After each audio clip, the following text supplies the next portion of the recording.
अब question number 2 देखते हैं। क्वेश्चन नंबर 2 क्या कहता है? Right first 4 terms of the AP when the first term A and the common difference D R given. इस question में बताया गया है कि आपको फर्स्ट टर्म ए और कॉमन डिफरेंस डी गिवन है, इसके अकॉर्डिंग आप आगे की 4 टर्म्स और फाइंड करके दिखाएं। तो हम लोगों ने अपना सॉल्यूशन शुरू किया। सॉल्यूशन सबसे पहले हम देखते हैं हमारा फर्स्ट टर्म क्या है, वो ए है जो हमको फाइंड है, पहले से गिवन है 10 है, और हमारा डी क्या है, वो भी 10 है, वो भी गिवन है। तो हमको मालूम हो जो फर्स्ट टर्म होती है, फर्स्ट टर्म उसको हम लोग ए बोलते हैं, वो पहले से 10 है। अब जो सेकंड टर्म होगी, सेकंड टर्म, ये हमें मालूम है कि फर्स्ट टर्म ए में कॉमन डिफरेंस डी ऐड करने पे जो आता है वही हमारा सेकंड टर्म होती है। तो फर्स्ट टर्म जो हमारी 10 है और कॉमन डिफरेंस 10 इसमें ऐड किया तो जो आंसर आया वो क्या है, वो हमारी सेकंड टर्म बनी। हमको अगर थर्ड टर्म निकालना है, थर्ड टर्म ये क्या होगी? अब ये फर्स्ट टर्म जो हमारी थी उसमें अगर हम लोग कॉमन डिफरेंस को डबल करके ऐड कर देते हैं 2d, यानी थर्ड टर्म क्या होगी? हमने भी पिछले वीडियो में समझा था इस बात को कि जो थर्ड टर्म होती है वो a + 2d होती है। a + 10 + 2 into common difference d equal to 10 + 20 equal to 30। तो हमारी जो थर्ड टर्म आई वो क्या आई? 30। अब हम अपनी फोर्थ टर्म देखते हैं। Fourth term equal to a + 3d होगी। a पहले से हमको गिवन है 10 है और d जो है वो 10 है, 3 into 10 equal to 10 + 30 equal to 40। तो इस तरह से आपने देखा कि हमने फोर्थ टर्म इसकी निकाली। इस तरह जो हमारी जो एपी फाइंड हो रही है 10, 20, 30, 40 एंड सो ऑन, इस तरह से हमारी ये एपी फाइंड हो जाएगी। अब इसी का हम लोग सेकंड पार्ट देखते हैं, क्वेश्चन नंबर 2 का पार्ट 2। क्वेश्चन नंबर 2 का पार्ट 2, इसमें हमें गिवन है a इक्वल टू -2 और d इक्वल टू 0, यानी हमें फर्स्ट टर्म गिवन है कि वो -2 है और जो कॉमन डिफरेंस है वो 0 है। तो हम देखते हैं इससे हम किस तरह से एपी फॉर्म कर रहे हैं। First term a equal to हमारे पास पहले से गिवन है -2। अब जो सेकंड टर्म होगी, सेकंड टर्म वो a + d होगी, यानी फर्स्ट टर्म हमारी a है और सेकंड टर्म a + d होगी। तो हम देख सकते हैं कि पहले से हमारी फर्स्ट टर्म -2 है और d जो कॉमन डिफरेंस है वो 0 है। आंसर हमारा -2 ही आया, यानी कि जो सेकंड टर्म आई वो भी क्या आई? -2। अब हम थर्ड टर्म देखते हैं। Third term equal to a + 2d होगा। तो a पहले से -2 है और d क्या है, वो हमारा पहले से 0 है। इसका मतलब हम लोग -2 + 0 इक्वल टू, फिर आंसर आएगा -2, यानी हम देख सकते हैं कि थर्ड टर्म भी हमारी -2 आ रही है। अब अगर हम इसको फोर्थ टर्म निकालते हैं, फोर्थ टर्म, तो ये आएगा a + 3d equal to a की वैल्यू पहले से हमको मालूम, first term -2 plus 3 into d की वैल्यू 0, -2 + 0 इक्वल टू ये भी -2। इस तरह से आपने देखा कि हमने इसकी भी 3 और टर्म निकाल ली, इसका मतलब हमने कुल 4 टर्म फाइंड कर ली। तो ये जो एपी फॉर्म हो रहा है वो -2, -2, -2, -2 एंड सो ऑन, इस तरह से हमने इसकी भी 4 टर्म फाइंड कर ली है। अब हम इसी का नेक्स्ट पार्ट देखते हैं। अब क्वेश्चन नंबर 2 का हम फोर्थ पार्ट देखते हैं। थर्ड पार्ट बहुत इजीली आप सॉल्व कर लेंगे पिछले क्वेश्चन के बेस पे, हम फोर्थ पार्ट को सॉल्व करते हैं। फोर्थ पार्ट में क्या कर रहा है, हमें a की वैल्यू पहले से मालूम -1 और d कॉमन डिफरेंस 1/2 है। तो अपना हम सॉल्यूशन देखते हैं। सॉल्यूशन जो हमारी फर्स्ट टर्म है वो क्या है, a, ये किसके इक्वल है? -1। अब सेकंड टर्म निकालते हैं, इक्वल टू a + d होगी। a की वैल्यू पहले सबको गिवन है -1 और d की वैल्यू 1/2। जब हम लोग -1 में 1/2 ऐड करेंगे तो आंसर आएगा -1/2, या आप एलसीएम लेके करके देख लेंगे, ये आंसर आएगा -1/2। इस तरह से हमने सेकंड टर्म निकाली। अब हम थर्ड टर्म निकालते हैं। Third term equal to a + 2d equal to -1 + 2 into 1/2 equal to 2 से 2 कैंसिल आउट। अब यहाँ आएगा -1 + 1 इक्वल टू, ये दोनों कैंसिल आउट इक्वल टू 0, यानी जो हमारी थर्ड टर्म आ रही है वो 0 के इक्वल आ गई है। अब हम फोर्थ टर्म निकालते हैं। Equal to a + 3d, fourth term होगी। a की वैल्यू पहले से गिवन है -1 और d की वैल्यू हमको गिवन है 1/2, 3 into d equal to -1 plus 3/2। अब हम यहाँ जब इसको सॉल्व करेंगे -1 प्लस 3/2 करेंगे तो जो आंसर आएगा 1/2 आएगा, प्लस का 1/2। आप इसको एलसीएम लेके करके देखेंगे, प्लस का 1/2। इस तरह से आपने देखा कि हमने इसकी 4 टर्म भी फाइंड कर ली। तो इस तरह से अब ये जो एपी फॉर्म हो रहा है वो हो रहा है, फर्स्ट टर्म इसकी -1, सेकंड टर्म इसकी -1/2, third term 0, fourth term 1/2 and so on. और इस तरह से ये एपी आगे बनती चली जाएगी। एक्सरसाइज 5.1 का क्वेश्चन नंबर 3, इसका हम लोग पार्ट 3 सॉल्व कर रहे हैं। इस क्वेश्चन नंबर 3 के फर्स्ट पार्ट और सेकंड पार्ट ये दोनों बहुत इजी हैं, आप इजीली सॉल्व कर लेंगे। मैं थोड़ा और अलग क्वेश्चन सॉल्व कर रहा हूं ताकि आपको किसी तरह की प्रॉब्लम ना हो। मैं क्वेश्चन नंबर इसके 3 को सॉल्व कर रहा हूं, 3 क्वेश्चन का पार्ट 3। अब आप देखते हैं कि हमसे क्या कहा जा रहा है, for the following APs right the first term and the common difference. हमें जो एपी गिवन है इसका हमको फर्स्ट टर्म बताना है और इसका कॉमन डिफरेंस बताना है।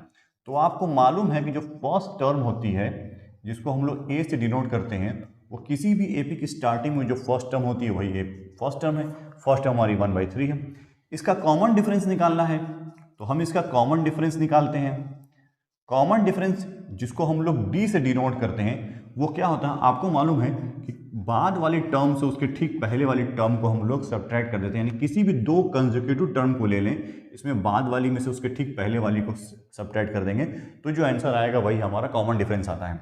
तो हम यहाँ पे T2 - T1 कर रहे हैं, सेकंड टर्म से फर्स्ट टर्म को माइनस कर रहे हैं। 5/3 - 1/3। आप जब दोनों को देख रहे हैं, दोनों का डिनोमिनेटर 3 है, जब एलसीएम लेंगे डिनोमिनेटर 3 आएगा। तो इस तरह से 5 - 1 डायरेक्ट बाई 3 हो जाएगा और ये 4/3 यहाँ पर आएगा, यानी कि जो हमारा कॉमन डिफरेंस आएगा वो 4/3। अब हम इसी का पार्ट 4 देखते हैं। क्वेश्चन नंबर 3 का पार्ट 4, हमें एक एपी गिवन है 0.6, 1.7, 2.8, 3.9। ये एक एपी है एंड सो ऑन, ये आगे चल रही है। हमें इसमें क्या बताना है, फर्स्ट टर्म बताना है। फर्स्ट टर्म जिसको ए से डिनोट करते हैं इक्वल टू फर्स्ट टर्म हमें दिख रही है, सबसे पहली टर्म यही है 0.6। अब हमें इसका कॉमन डिफरेंस बताना है। कॉमन डिफरेंस आपने पहले ही जान लिया। कॉमन डिफरेंस के लिए हम क्या करते हैं, T2 - T1। हम इसमें T2 - T1 भी कर सकते हैं, हम चाहते तो T3 - T2 भी कर सकते थे। हमने नॉर्मली T2 - T1 किया है। T2 हमारा 1.7 माइनस T1 0.6। हम 1.7 से 0.6 माइनस करते हैं तो आ जाता है 1.1। तो हमारा जो कॉमन डिफरेंस आया वो 1.1। इस तरह से आपने देखा कि जो हमारी फर्स्ट टर्म वो क्या है 0.6 और जो कॉमन डिफरेंस वो क्या है 1.1। तो हमने इसको फाइंड कर लिया। अब हम नेक्स्ट क्वेश्चन की तरफ देखते हैं। क्वेश्चन नंबर 4 का फर्स्ट पार्ट हम देखते हैं। पहले क्वेश्चन नंबर 4 हमसे क्या कह रहा है वो समझ लेते हैं। Which of the following are APs. जो आगे क्वेश्चन नंबर 4 में कई सारे पार्ट होंगे उनके बारे में बोल रहा है कि इनमें से कौन सी चीज एपी है। If they form an AP, क्या वो एक एपी बना रहे हैं। Find the common difference D and right 3 more terms. अगर वो एपी है तो उनका कॉमन डिफरेंस डी बताइए, और अगर वो एपी है तो उसके आगे के 3 और टर्म आप हमको फाइंड करके दिखाइए। तो ये हमको क्वेश्चन मिला है। पहला जो क्वेश्चन है वो ये है कि जो हमको यहाँ पे सीक्वेंस मिला है वो 2, 4, 8, 16 इस तरह से एंड सो ऑन, ये एक सीक्वेंस है। अब हमको ये बताना है कि क्या ये एपी है कि नहीं। तो हम सबसे पहले क्या करते हैं, एपी चेक करने के लिए हम लोगों के पास क्या है सॉल्यूशन, कि हम चेक करते हैं किसी भी सीक्वेंस में अगर T2 - T1 का डिफरेंस वही है जो T3 - T2 का डिफरेंस है, सेम अगर है, यानी 2 कंसेक्यूटिव टर्म का डिफरेंस आगे की सभी कंसेक्यूटिव टर्म्स के डिफरेंस के इक्वल है, इसका मतलब वो एपी फॉर्म कर रहे हैं। तो हमने देखा इसकी टर्म 2 है, ये 4 आती है, first term 2 equal to, third term 8 है और सेकंड टर्म 4 थी। हम इनको डिफरेंस निकालते हैं, 4 - 2 = 2, 8 - 4 = 4। ये इक्वल नहीं आ रहे हैं, इसका मतलब ये आपस में इक्वल नहीं है, तो ये एक एपी फॉर्म नहीं कर रहे हैं। They do not form an AP, ये एक एपी फॉर्म नहीं कर रहे हैं। अब इसी तरह हम इसका सेकंड पार्ट देखते हैं, क्वेश्चन नंबर 4 का पार्ट 2। पार्ट 2 में हमें जो सीक्वेंस मिलता है वो देखते हैं 2, 5/2, 3, 7/2 एंड सो ऑन। इस तरह से एक सीक्वेंस है, हमें बताना है कि ये एक एपी है कि नहीं। तो हम चेक करते हैं, सबसे पहले अपने सॉल्यूशन में हम लोग कैसे चेक करते हैं, T2 - T1 = T3 - T2। हम लोग इसके टर्म्स को आपस में सब्ट्रैक्ट करके 2 कंसेक्यूटिव टर्म्स को सब्ट्रैक्ट करके उनके आंसर को हम लोग मिला लेते हैं। तो हम देख रहे हैं हमारे पास T2 जो है 5/2 है, माइनस T1 है 2 इक्वल टू T3 हमारे पास 3 है माइनस T2 5/2 है। अब हम 5/2 माइनस 2 करते हैं, जब आप इसका एलसीएम लेंगे तो देखेंगे यहाँ पे एलसीएम 2 आएगा, 5 माइनस यहाँ पे जो डिवाइड में 1 है तो इसका जो आंसर आएगा वो 4 आएगा इक्वल टू यहाँ पे जो आप देखेंगे एलसीएम लेंगे तो फिर एलसीएम 2 आएगा और ये इसका 2 में मल्टीप्लाई ऊपर होगा तो 6 माइनस 5। अब आप देख सकते हैं कि 5 माइनस 4/2 यानी ये 1/2 आ रहा है इक्वल टू यहाँ 6 माइनस 1 5/2 1/2 आ रहा है, यानी ये दोनों आपस में इक्वल आ रहे हैं। इसका मतलब इट इज एन एपी, यह एक एपी है। अब जब ये एपी है तो इसके आगे कुछ और टर्म्स हमको फाइंड करने हैं। हमसे कहा गया कि आगे के 3 और टर्म्स फाइंड करिए। तो हम देख रहे हैं कि जो लास्ट हमें टर्म दिख रही है वो 7/2 है, 7/2 है और ये कौन सी टर्म है, ये 4th टर्म है। ये कौन सी टर्म है, 4th टर्म है। तो हमको कौन सी टर्म बतानी है, 5th टर्म निकालनी है। 5th term equal to a plus 4d होगा, a plus 4d equal to a हमको पहले से मालूम है, जो इसका a है वो 2 है यानी फर्स्ट टर्म 2 है। अब हम इसका d हमको मालूम है 4 इंटू, हमने अभी d निकाला है 1/2 कॉमन डिफरेंस 1/2 आया है, 4 into 1/2 equal to 2 plus 2 equal to 4। तो इसका जो हमको 5th टर्म आई वो 4 आई। अब हम इसकी 6th टर्म निकालते हैं, 6th term equal to a plus 5d होगा। a हमको पहले से मालूम है 2 है, 5d 5 इंटू डी की वैल्यू हमने अभी फाइंड की है 1/2 हो रही है। इस तरह से हम 2 प्लस 5/2 करेंगे इक्वल टू, जब हम इसको सॉल्व करेंगे तो ये आ जाएगी 9/2। तो ये 6th टर्म हमारी आ जाएगी 9/2। अब हम इसकी 7th टर्म निकालते हैं। 7th टर्म क्या होगी, a plus 6d, a plus 6d। अब a की वैल्यू पहले से मालूम है 2 है और 6 इंटू डी की वैल्यू 1/2, 2 से 6 को हमने डिवाइड किया 3 आ गया। अब ये आंसर आ जाएगा 2 प्लस 3 इक्वल टू 5। इस तरह से आपने देखा कि हमने इसके आगे की फिर टर्म फाइंड कर ली है और जो टर्म हमने फाइंड की है वो आगे की टर्म आएगी 4 कॉमा नेक्स्ट टर्म है 9/2 कॉमा नेक्स्ट टर्म है 5 एंड सो ऑन। और इस तरह से ये एपी फॉर्म होती रहेगी। अब हम लोग इसके नेक्स्ट पार्ट को समझते हैं। क्वेश्चन नंबर 4 का पार्ट 3 हम देख रहे हैं। हमारे पास जो एपी यहाँ पे जो सीक्वेंस गिवन है वो -1.2 comma -3.2 comma -5.2 comma -7.2 and so on. इस तरह से हमें एक सीक्वेंस गिवन है। अब हम देखते हैं कि ये एपी है कि नहीं। तो सबसे पहले एपी देखने के लिए हम लोग जिस तरह से अपना सॉल्यूशन शुरू करते हैं, सबसे पहले T2 minus T1 equal to T3 minus T2। पहले हम लोग इसको चेक कर लेते हैं कि एपी है कि नहीं है। T2 हमारे पास -3.2 है माइनस -1.2 इक्वल टू T3 हमारे पास -5.2 है माइनस -3.2। अब हम देखते हैं कि -3.2 और यहाँ ये माइनस माइनस आपस में मिलके प्लस हो जाएंगे, तो 1.2 इक्वल टू -5.2, ये दोनों माइनस आपस में मल्टीप्लाई होकर प्लस हो जाएंगे 3.2। हम यहाँ देखते हैं कि एक माइनस एक प्लस है, हम इनको आपस में सब्ट्रैक्ट करते हैं तो हमारे पास जो आंसर आता है वो 2.0, जो आंसर आता है वो 2.0, ये माइनस का 2.0 इक्वल टू यहाँ पर भी हमारे पास जो आंसर आता है 2.0 और ये भी माइनस का 2.0 आता है क्योंकि 5.2 बड़ा है। तो हम देख रहे हैं कि दोनों जगह पे हमें सेम आंसर फाइंड हो रहा है। इसका मतलब ये है कि ये एक एपी है, इट इज एन एपी, ये एक एपी है। अगर ये एक एपी है तो हमें इसके आगे के 3 और टर्म फाइंड करने हैं, जैसा हमें क्वेश्चन में कहा गया है। तो हम देख सकते हैं -7.2 है, इसके बाद का हमें टर्म फाइंड करना है। हम देख सकते हैं कि -7.2 जो 4th टर्म है, ये 4th टर्म है, तो हमको फिर इसका 5th टर्म फाइंड करना है। हम इसकी 5th टर्म फाइंड करते हैं। 5th term equal to a plus 4d, a plus 4d। a हमारे पास पहले से -1.2 है, -1.2 प्लस 4 इंटू डी की वैल्यू अभी क्या आई है हमारे पास -2, हमें d की वैल्यू फाइंड हुई है -2 इक्वल टू -1.2 प्लस -8। जब हम इसको सॉल्व करते हैं तो -8 आता है। अब हम देखते हैं इन दोनों को सॉल्व करते हैं तो -9.2, 5th टर्म हमारे पास आ गई है -9.2। अब हम इसकी 6th टर्म फाइंड करते हैं। 6th टर्म ये हम देख रहे हैं कि a प्लस 5d होगा, a प्लस 5d। a हमारे पास जो फर्स्ट टर्म -1.2 है, -1.2 प्लस 5 इंटू डी की वैल्यू -2 इक्वल टू -1.2 प्लस -10 होगी।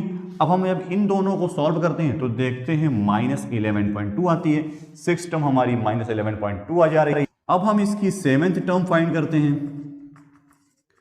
7 term equal to a plus 6d होगा, a प्लस 6d, a की वैल्यू पहले ही से -1.2 है, प्लस 6 इंटू डी की वैल्यू हमने -2 फाइंड की है, इक्वल टू -1.2 -12 इक्वल टू, अब हम यहाँ पे देखते हैं तो -13.2 आती है, यानी हमने 7th टर्म फाइंड कर ली है -13.2। तो हम देख सकते हैं कि यहाँ पर इसकी आगे की 3 टर्म और हमको फाइंड जो करनी थी हमने कर ली।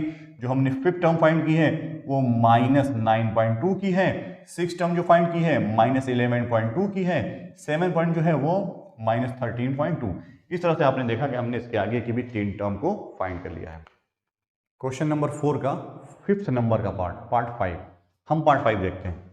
हम देख रहे हैं हमारे पास एक सीक्वेंस है, पहले हम चेक करते हैं ये एपी है कि नहीं। हमारा सॉल्यूशन स्टार्ट होता है, सबसे पहले T2 minus T1 equal to T3 minus T2, हम इसे चेक कर लें कि ये एक एपी है कि नहीं है।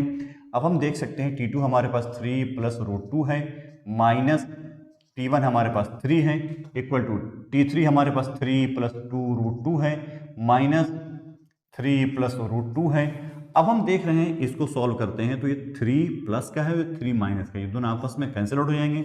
इधर हमारे पास √2 बचता है, यहाँ हम देखते हैं 3 प्लस 2 √2 है। अब जब हम इस ब्रैकेट को ओपन करते हैं तो -3 माइनस √2 होता है।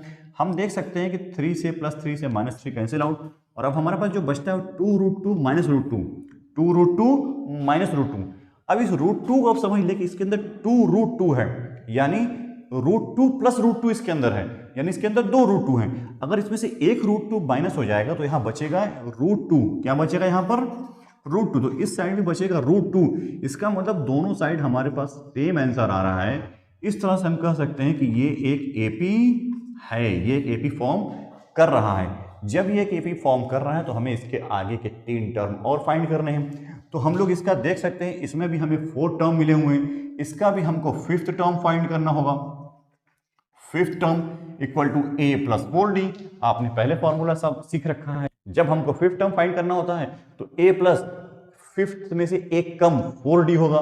जब हमें 7th टर्म फाइंड करनी होती है तो 7 से एक कम 6d होगा, a प्लस 6d होगा। तो हम देख रहे हैं कि 5th term equal to a plus 4d। a की वैल्यू हमारे पास पहले से गिवन है, चूंकि हम सीक्वेंस में देख रहे हैं कि हमारा a जो है 3 है, 3 प्लस 4 इंटू डी की वैल्यू अभी हमने फाइंड की है √2, 4 √2, इसका मतलब 3 प्लस 4 √2, ये हमारा 5th टर्म हुआ। अब हम अपना 6th टर्म फाइंड करते हैं। 6th term equal to a plus 5d होगा, a की वैल्यू पहले से 3 गिवन है, 5 इंटू √2 इक्वल टू 3 प्लस 5 √2, ये 6th टर्म हो गया। अब हम अपना 7th टर्म देख लेते हैं। 7th term equal to a plus 6d होगा, a पहले से मालूम है 3 है, और 6 इंटू डी की वैल्यू √2 आई है, 3 प्लस 6 √2। इस तरह से आपने देखा कि हमने यहाँ पे इनकी तीनों आगे की टर्म भी फाइंड कर ली है।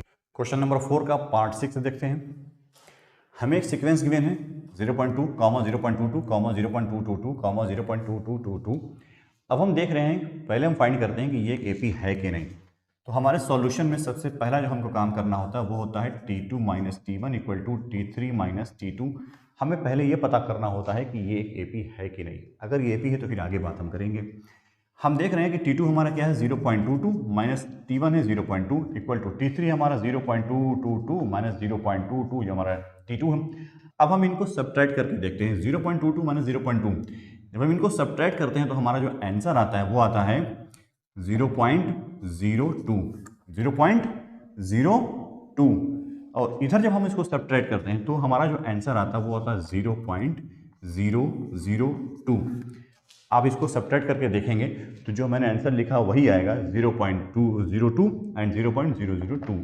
तो आप देख सकते हैं ये दोनों इक्वल नहीं हैं, तो हम ये कह सकते हैं ये दोनों इक्वल नहीं। इसका मतलब ये एक एपी फॉर्म नहीं कर रहे हैं, इसका मतलब ये एक एपी फॉर्म नहीं कर, it is not an AP, it is not an AP.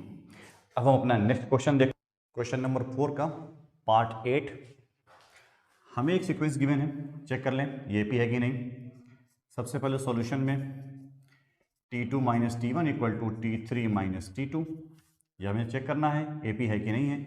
T2 हमारे पास क्या है -1/2, माइनस T1 भी -1/2, इक्वल टू T3 हमारे पास क्या है, माइनस 1/2 माइनस -1/2। अब हम देख सकते हैं कि -1/2 और हम इसको सॉल्व करेंगे तो ये +1/2 हो जाएगा, इक्वल टू यहाँ -1/2, इसको सॉल्व करेंगे तो ये +1/2 हो जाएगा। -1/2 से +1/2 कैंसिल आउट, -1/2 से +1/2 कैंसिल आउट। दोनों साइड हम देख रहे हैं कि सेम आंसर आ रहा है, भले वो 0 आ रहा हो लेकिन आंसर सेम आ रहा है। इसका मतलब है कि ये एक एपी है, इट इज एन एपी, ये एक एपी है, एक एपी फॉर्म कर रहा है। क्योंकि एपी फॉर्म करने की जो सबसे पहली प्रॉपर्टी है वो यही है कि दो कंसेक्यूटिव टर्म्स का डिफरेंस इक्वल आना चाहिए, हर बार इक्वल आना चाहिए। कोई भी दो कंसेक्यूटिव टर्म ले लें, उनका डिफरेंस हमेशा सेम आना चाहिए। हमने यहाँ फर्स्ट टर्म सेकंड टर्म के बीच का डिफरेंस लिया, सेकंड टर्म थर्ड टर्म के बीच का डिफरेंस लिया, अगर हम थर्ड टर्म और फोर्थ टर्म के बीच का भी डिफरेंस लेंगे तब भी सेम ही आएगा। इसका मतलब है कि ये एक एपी फॉर्म कर रही है। अब हमें इसके आगे के 3 टर्म और निकालनी है, तो हम इसकी 5th टर्म निकालते हैं, इक्वल टू a+4d होगा, a+4d 5th टर्म के लिए। a हमारे पास पहले से गिवन है 1/2, जो फर्स्ट टर्म वही a होती है, और 4+4 इंटू डी जो हमारे पास वो क्या है, क्या फाइंड आई है, 0 आई है। यानी जो हमने दो कंसेक्यूटिव टर्म से जो आंसर निकाला, जो हमने सब्ट्रैक्ट किया, वही तो डी होता है, और डी हमारा 0 आया है। इसका मतलब 0 -1/2 + 0 इक्वल टू -1/2, यानी 5th टर्म भी -1/2। हम 6th टर्म निकालते हैं, 6th टर्म इक्वल टू फिर हमारा a+5d इक्वल टू a पहले से -1/2 है, +5 इंटू डी की वैल्यू 0, -1/2 + 0 इक्वल टू -1/2। हम 7th टर्म निकालते हैं, 7th टर्म फाइंड करते हैं, a+6d equal to -1/2 + 6 into 0 equal to -1/2 + 0 equal to -1/2। यानी आप देख रहे हैं कि 6th टर्म भी हमारी -1/2, 7th टर्म भी हमारी -1/2। इस तरह से सारी टर्म इसकी -1/2 ही आ रही है। तो ये जो एक एपी है, इसका कॉमन डिफरेंस चूंकि 0 है, इसलिए इसकी हर एक टर्म जो पिछली वाली टर्म है उसी के इक्वल आ रही है, यानी जो फर्स्ट टर्म उसी के इक्वल सारी टर्म आ रही है। तो इस तरह से आपने देखा, हमने इसको सॉल्व किया। अब हम क्वेश्चन नंबर 4 का पार्ट 11 देखते हैं। 11 पार्ट में हमें क्या कहा गया, हमें जो सीक्वेंस मिला है पहले हमको चेक करना है कि ये एपी है कि नहीं। सॉल्यूशन स्टार्ट करते हैं। हम देखते हैं कि जो हमारा T2 - T1 equal to T3 - T2, ये दोनों आपस में इक्वल आते हैं कि नहीं आते। तो हम देख रहे हैं कि T2 हमारा a² और T1 a है, a² - a। T3 हमारा a³ और -T2 a² है। अब हम यहाँ देखते हैं a² - a, इसको अगर हम यहाँ पर a कॉमन ले लेते हैं, दोनों जगह से हम a कॉमन ले लेते हैं, तो हमारे पास बचता है a-1 इक्वल टू, अब हम यहाँ से a² कॉमन लेते हैं तो बचता है a-1।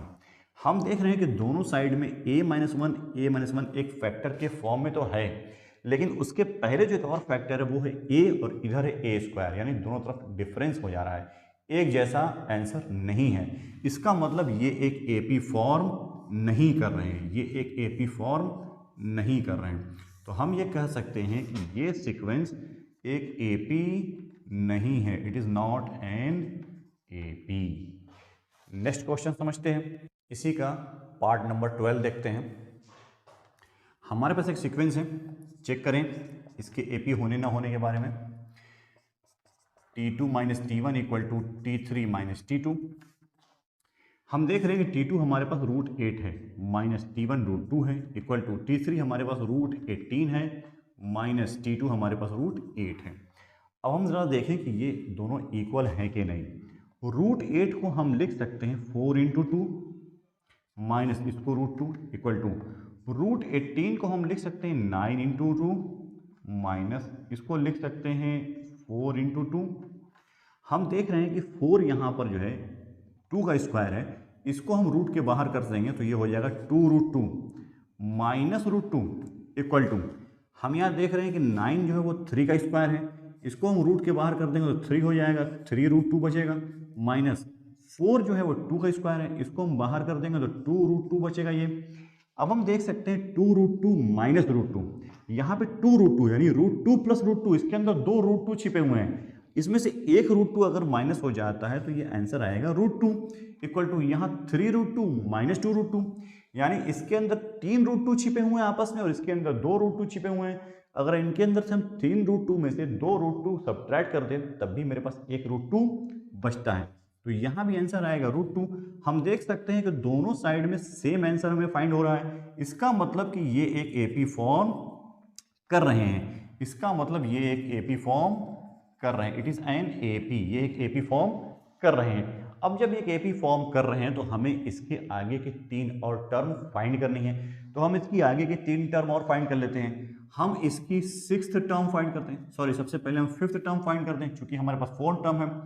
हम 5th टर्म इसकी फाइंड करते हैं, 5th term equal to a plus 4d equal to a हमारे पास पहले से गिवन है रूट टू, हम देख सकते हैं कि फर्स्ट टर्म हमारी रूट टू है, प्लस हमारे पास 4 इंटू डी जो हमारे पास आया वो रूट टू आया है, root two plus 4 root two. अब root two plus 4 root two, यहाँ 4 रूट टू और एक रूट टू और है, जब इन दोनों को ऐड कर देंगे तो बन जाएंगे 5 रूट टू, तो हमारी 5th टर्म आ गई 5 रूट टू। अब हम अपनी 6th टर्म निकालते हैं, 6th टर्म निकालते हैं, 6th टर्म हमारी होगी a plus 5d equal to a की वैल्यू पहले से रूट टू गिवन है, 5 इंटू डी की वैल्यू हमारे पास रूट टू हमने फाइंड किया अभी, चूंकि t2 माइनस t1 करने में जो आंसर आ रहा वही हमारा d है, equal to root two plus 5 root two हो जाएगा। अब यहाँ एक रूट टू है, ये 5 रूट टू है, दोनों रूट टू ऐड हो जाएंगे तो कुल हो जाएंगे, टोटल हो जाएंगे 6 रूट टू। अब हम देख सकते हैं कि अपनी हम 7th टर्म के बारे में सोचते हैं, 7th टर्म इक्वल टू ये होगी a plus 6d equal to a पहले से रूट टू है, 6 इंटू डी की value root two plus 6 root two, अब ये हो जाएगी 7 रूट टू। आपने इस तरह से इनको ऐड करना भी सीख लिया होगा कि किस तरह से हम इनको ऐड कर रहे हैं, root two plus 6 root two equal to 7 root two, तो हमने इसकी आगे की भी 3 टर्म और फाइंड कर ली है, इस तरह से ये एपी आगे हो रही है। अब हम इसके बाद नेक्स्ट क्वेश्चन भी समझ लेते हैं। अब इसका पार्ट नंबर 13 देखते हैं, सॉल्यूशन स्टार्ट करते हैं। सबसे पहले चेक करना है ये एपी है कि नहीं है। हम देख सकते हैं t2 minus t one equal to t3 minus t two, t2 हमारे पास रूट 6 है, माइनस टी1 रूट 3 है, इक्वल टू t3 हमारे पास रूट 9 है, माइनस टी2 हमारे पास रूट 6 है। हम देखते हैं कि ये दोनों आपस में इक्वल आते हैं कि नहीं। रूट 6 को हम लोग रूट 3 इंटू 2 लिख सकते हैं, minus root 3 equal to root 9 को हम लोग रूट 3 इंटू 3 ले सकते हैं, माइनस रूट 6। अब हम देख सकते हैं कि यहाँ से अगर हम इसको अलग करते हैं तो रूट 3 इंटू रूट 2 ये हम लिख सकते हैं इन दोनों को आपस में, माइनस रूट 3 इक्वल टू यहाँ पर भी हम रूट 3 इंटू रूट 3 माइनस इसको हम लिख सकते थे